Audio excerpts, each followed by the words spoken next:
If you thought Donald Trump was a passing fancy in the race for president, well, think again. Our brand new CNN ORC opinion research poll releasing just now finds a majority of Republicans want Mr. Trump to stay in the GOP race. This is interesting, though. 1/3 of Republicans wish he would quit the race entirely. This one even more interesting. 15% of Republicans and GOP-leaning independents prefer Mr. Trump not run as a Republican, but as a third-party candidate. Figure that one out. That despite strong evidence, at least at the moment, that an independent Trump run would almost guarantee a Democratic victory. Our new data showed Trump's best hope, though, is as a Republican. And he seems to get that. A good slice of his support comes from his tough talk on immigration. So it was off to the border this past week.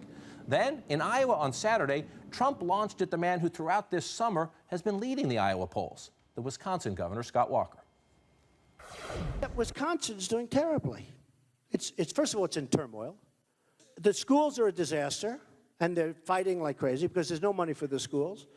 The hospitals and education is a disaster. And he was totally in favor of Common Core. That against Scott Walker. And after a midweek interview in which Mr. Trump threatened to mount a third-party run if the GOP establishment disrespected him, he seemed to correct course, aware, it seems, his odds are best right where he is, atop a crowded, messy Republican race. I'm a Republican. I'm a conservative. I'm running. I'm in first place by a lot, it seems, according to all the polls. I want to run as a Republican. I think I'll get the nomination. We'll see soon enough, but I think I'll get the nomination. All right, help me. Because we saw a different Donald Trump this week. He had the inflammatory language to start his campaign about Mexican immigrants, rapists and murderers. He was at the border. If he wanted to amp up the rhetoric, he could have. He didn't. He's talked about a wall in the past. He actually pulled back a little bit and said a wall in some places. Then he starts the third-party conversation, seems to realize it's getting out of hand, says, no. I have maybe down the road I'll change my mind, but I have every intent of running as a Republican. I think I can win.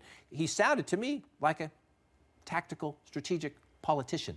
Well, I think that's the question we are looking to see. Can anyone actually whisper in the Donald's ear and get him to course correct? But what's really interesting, particularly on the immigration rhetoric, is that he has been in such a different place in the past on that issue. And you saw a little bit of a softening this week where he talked about, I saw some of the conservative blogs saying, like, is Donald Trump open to amnesty? Which was a complete course correction from his announcement speech. So I think it'll be really interesting to see what happens to his support as people begin to discover and explore those positions that he's taken in the past, particularly on that issue. Look, I think the key question here for Donald Trump, as with many things Trump, comes down to money, right?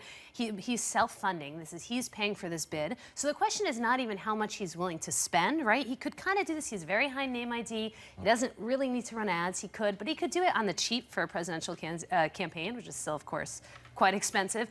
But it's how much he wants to lose.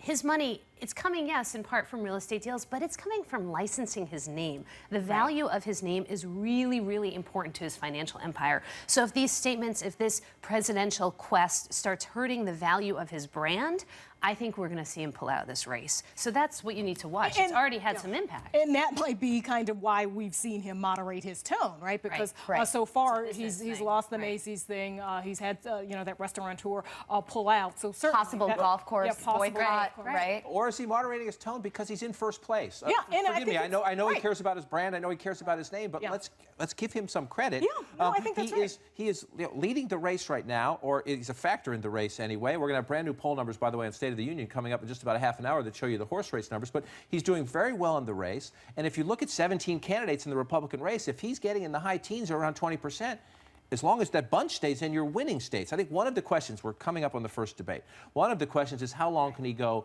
without giving more detailed policy positions? Because when you ask him specifics, he often punts. Listen to him here in Iowa yesterday when talking about how do you save Social Security in the long term, and then at that border stop when he was asked specifically about the undocumented.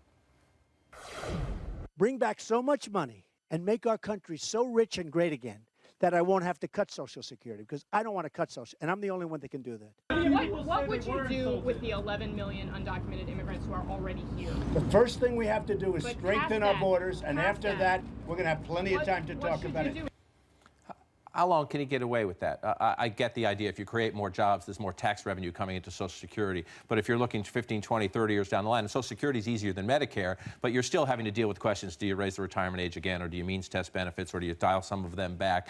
Just creating jobs is not going to do it. And to the undocumented, Robert, I think even more importantly, to a Republican conservative base, he needs an answer to that question. What do you do with the 11 million? He does, but it is still early in the race. And according to Trump allies, part of the reason they've had that certain tone this week is because they want to go into debate with the right standing. They want to make sure they're leading the polls, and they want to give him an opportunity in the debate to unveil some specifics. I think you will see Trump at that debate stage on August 6th come out with some specifics, but knowing Trump as a TV mind, he wants to do it with the biggest audience possible, not on the campaign trail.